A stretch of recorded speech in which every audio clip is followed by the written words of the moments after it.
Hey guys, Ray from Lovey RV and Boat down boondocking in beautiful southern Arizona. And today I'm going to do a little bit of maintenance on my generator.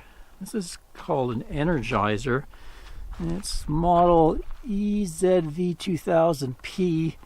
And I reviewed this quite a while ago. It's been 4.5 years now.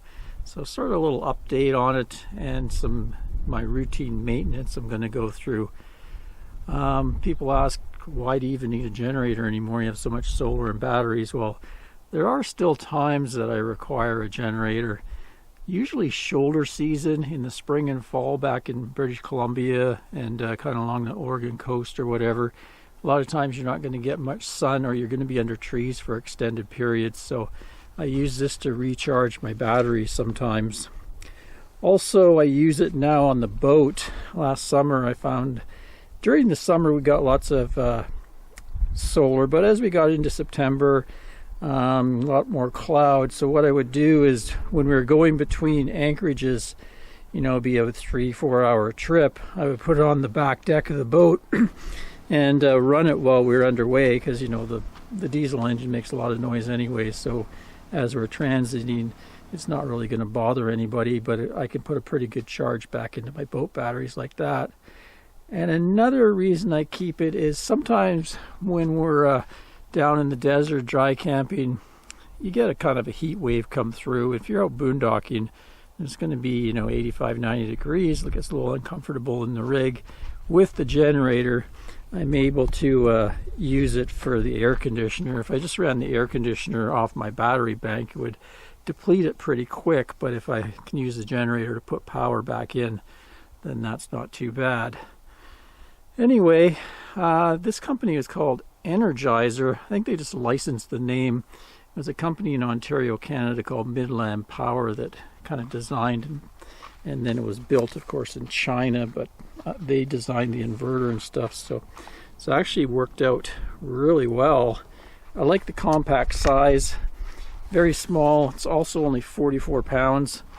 The only problem is it's only 2,000 watt surge, 1600 watt running power, which I find even with my soft starter on my air conditioner isn't enough to fire up my 14.5K BTU Furrion air conditioner. So what I do is I'll run that off my 3000 watt inverter in the RV, and then this can feed energy back in as the energy is being sucked out of my battery bank using that inverter. Anyway, it's got the manual out. I like to go through some routine maintenance once in a while, keep it in tip-top running condition. I like to exercise, even if I'm not using it every month or so, I'll exercise it, run it hard for maybe, a few hours, charging up my batteries, just give it a good run so it doesn't sit for too long. As far as fuel, I've been using just premium gas all the time, and make sure that it's not more than E10 as far as ethanol content in it. And every once in a while I might put a little bit of carb cleaner through it, but other than that, I haven't done hardly anything to it, and it starts pretty well on the second pull every time. I don't know, there's something about the first pull kind of winds it up, and then the second pull it always starts. I've also haven't babied it at all. It's usually travels in that toolbox there, go over rough roads.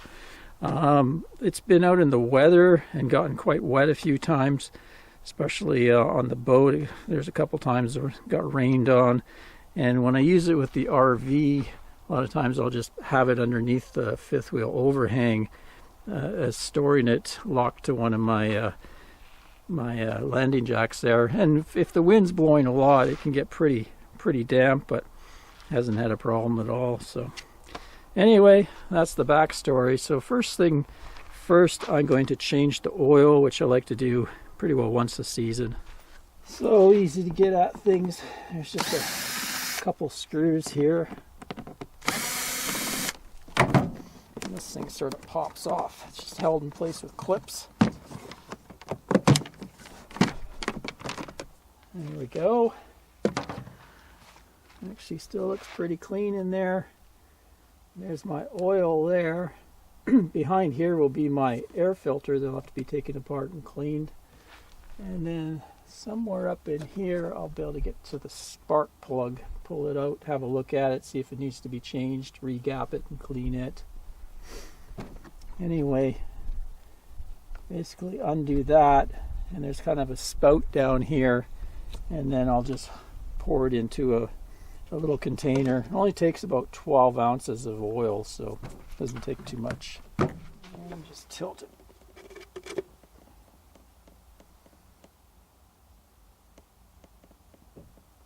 Yeah, that oil's looking pretty dark. Might have waited a little longer than normal, but good to get it changed now.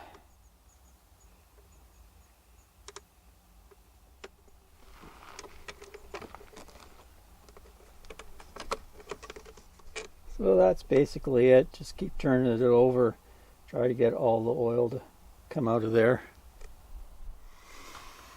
Okay, time to add new oil. So in the manual here has different viscosity ranges. I use 1030.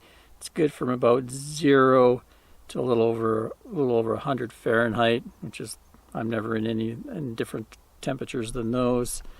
And you can see here there's a dipstick that kind of comes in at an angle, so it says it takes 0.10 of a gallon, 0.41 of a liter. I think it's like 12 ounces, so not much at all, less than half a quart of oil. And then you just fill it till it gets up on the dick step level.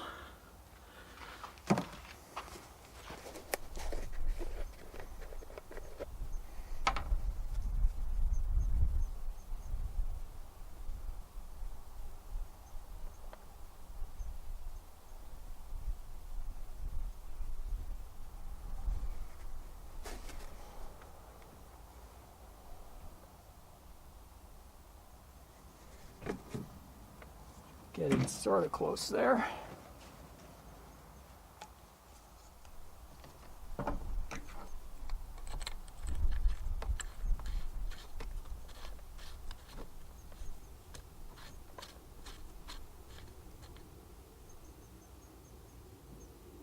Just at the bottom.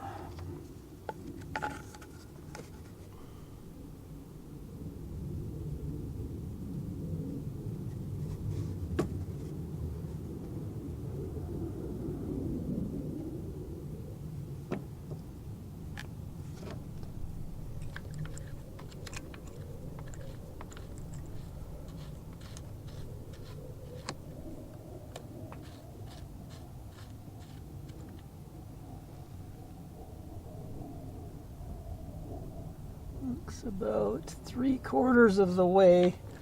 So what I'll do is after I run it, I'll check and fill it up all the way. Next is the air filter, which is located right here. Get that out. There it is there.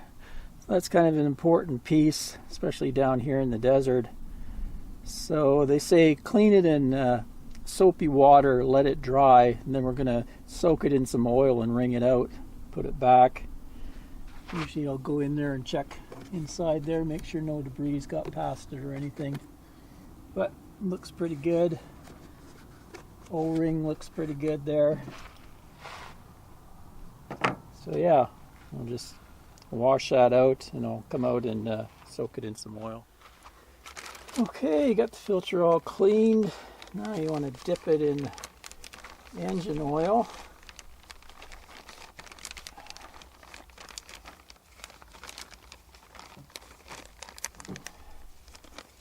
And wring it out.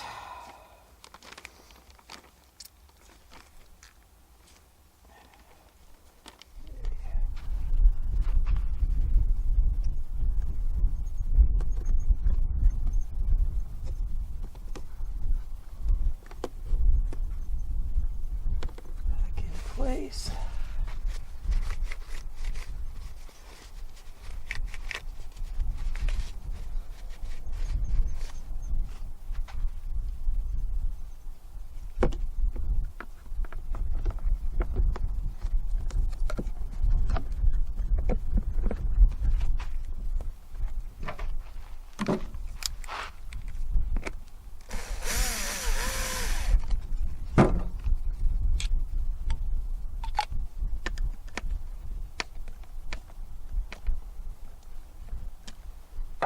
There we go, that job done. Okay, next, spark plug. So we get at it in here. If you hear jets in this video, sorry about that, but I'm close to a military test range right now. They're doing some maneuvers. Earlier this morning there were some A-10 Warthogs and they're firing their guns. Quite the sound. Okay. Cap to pull off down in here. There we go. Got that out of the way. It is there.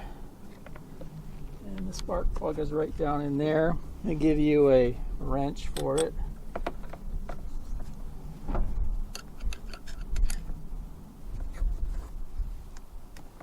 we go.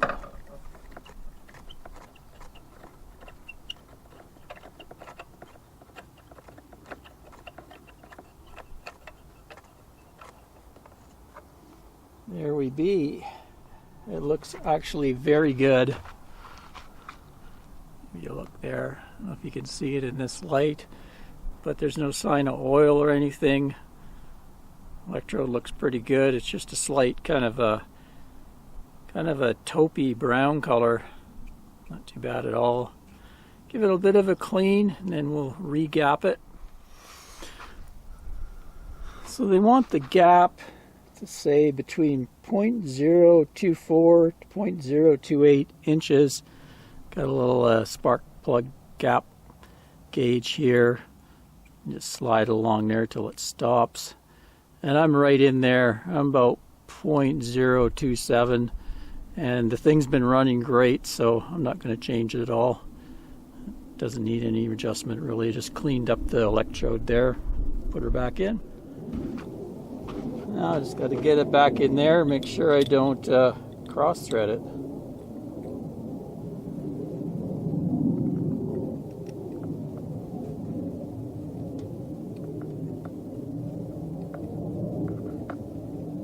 Feels pretty good.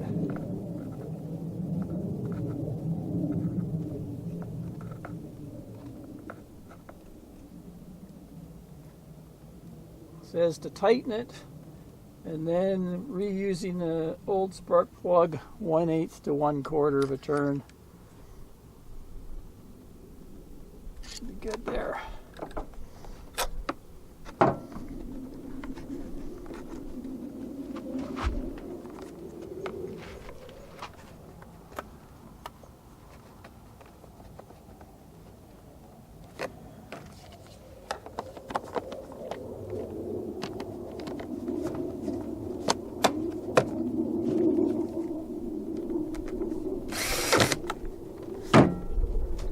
That's it for the spark plug.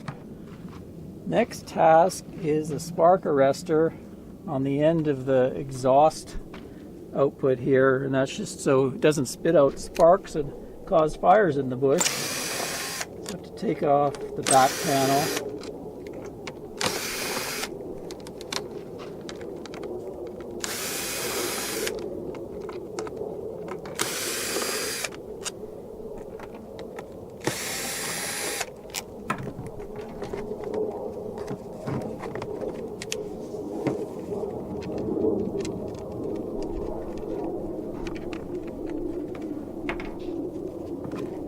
Like there's actually a filter back here as well, or the motor, I guess. Yeah, I better clean that. Must be for cooling the motor. And it's like we got a little nut right there to take off.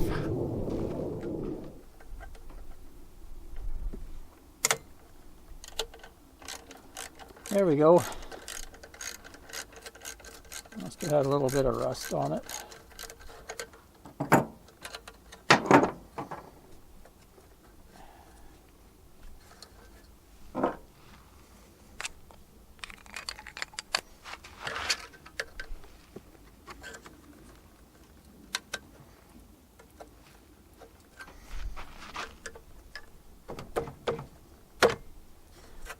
always one hard part of a job.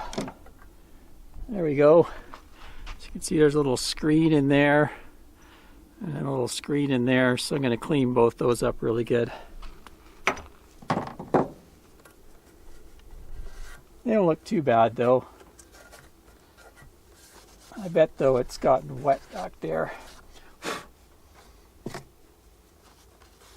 Give this a wipe and a vacuum out. So while I'm waiting for the stuff to soak in solvent, I'll give this stuff a vacuum out and vacuum that filter off. Utilize my truck box power center in there, in that black toolbox there. If you followed my channel for a while, you've seen I have like a power station in there with an inverter, battery inverter. So I always carry a little 800 watt shop vac for when I'm traveling around. It comes in handy. So it's nice that thing's there. I can just plug it in anytime.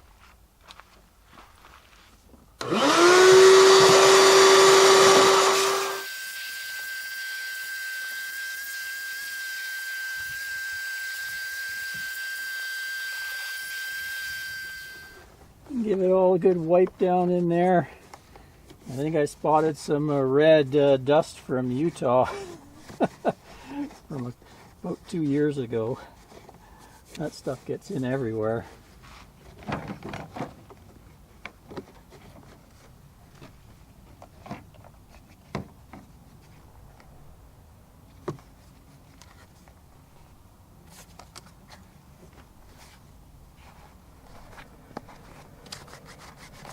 Overall, though, it doesn't look too bad in here.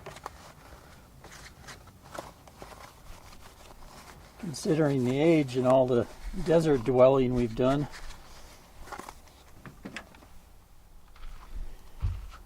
Okay, clean those up. Put those screens back in place.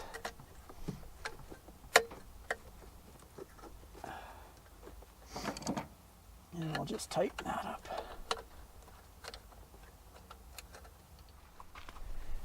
And one last little job to do is check the fuel filter.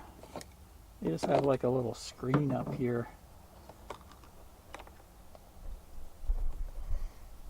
It actually looks fine. I don't even see anything in the bottom, but you would take that and clean it out. I think I did that a little while ago. So she's good. Let's fire it up for a second and top up the oil.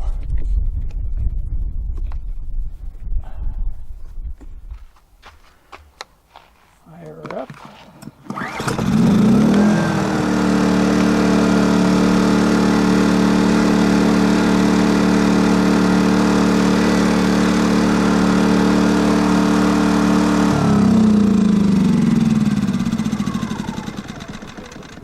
Looks good. Just let it sit a bit and I'll top up that oil. Well, there, add a little bit more oil. Got it all back sewed up together. There is one other thing here. It says valve clearance inspection and adjusting every 300 hours. I don't know if I'm quite there yet, maybe, but the thing's running pretty good, so I'm just going to leave well enough alone. It says inspection and adjusting, so I would call it okay, unless something starts to run funny. I think I'm just going to leave it alone, but you guys can give me some advice in the comments. Never actually done it myself on one of these little engines, so be interesting to try that sometime, but not today. Let's give her a test run.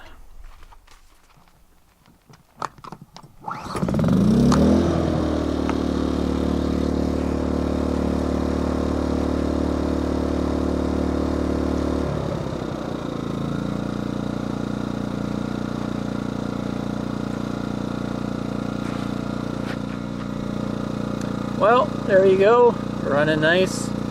I'll probably come back with a video pretty soon with it actually being used to help run my air conditioner.